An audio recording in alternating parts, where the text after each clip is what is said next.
Genesis chapter 7 today. Genesis chapter 7. Yesterday we looked at Genesis chapter 6 and we saw where sin increased in the world to such an extent that it says that God was sorry that he made man, and he had determined to bring a flood upon the earth to destroy all flesh. In Genesis chapter 7 we see that beginning to take place and to take place. He has Noah go into the ark and take with him the animals, 7 pairs of clean, 2 pairs of unclean animals. And they resided in the ark for 7 days until he decided to bring the waters upon the earth.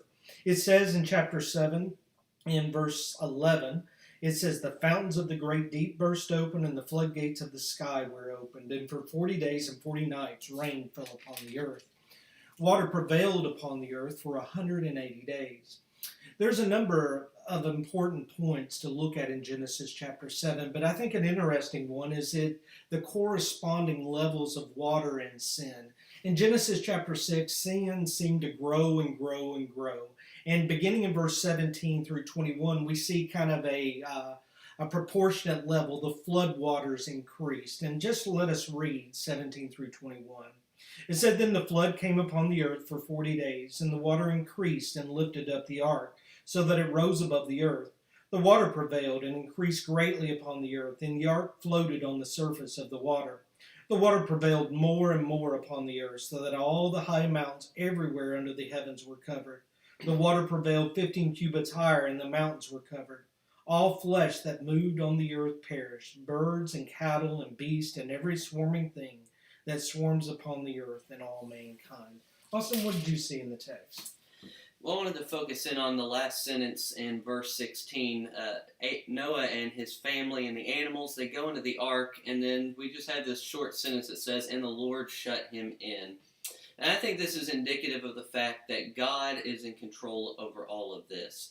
God is the one who's come about with this plan to judge all of those who are wicked, but at the same time, he's come about with the plan to bring salvation to the one who's righteous, Noah and his entire family, and some of the animals. And I think that points forward to our time now. God still has a plan. He's still in control. He intends at some point in the future to judge all of those who are wicked and bring salvation to those who are righteous and who are blameless. And so I think it falls on our shoulders to act like Noah, to be righteous, to be blameless, and to obey God.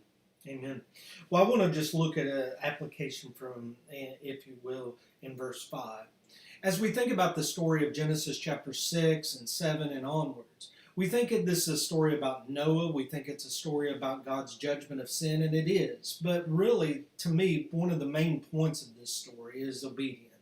We see it in chapter 6 and verse 22 that Noah did according to all that God had commanded him. So he did. In verse 5, Noah did according to all the Lord had commanded him. The importance of obedience is stressed in this text, and it's found in the person of Noah. And I think that's a good lesson for us to remind ourselves of the need for obedience in our lives. Jesus, when he ended his great sermon in Matthew, he uses an illustration involving water.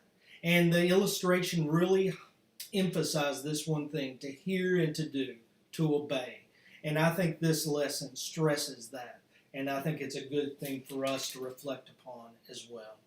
So thank you for joining us today. Join us tomorrow as we look in Genesis chapter 8 as we continue this story of the flood and how the flood subsides. Thank you for joining us today. Hope you'll join us tomorrow and have a great day.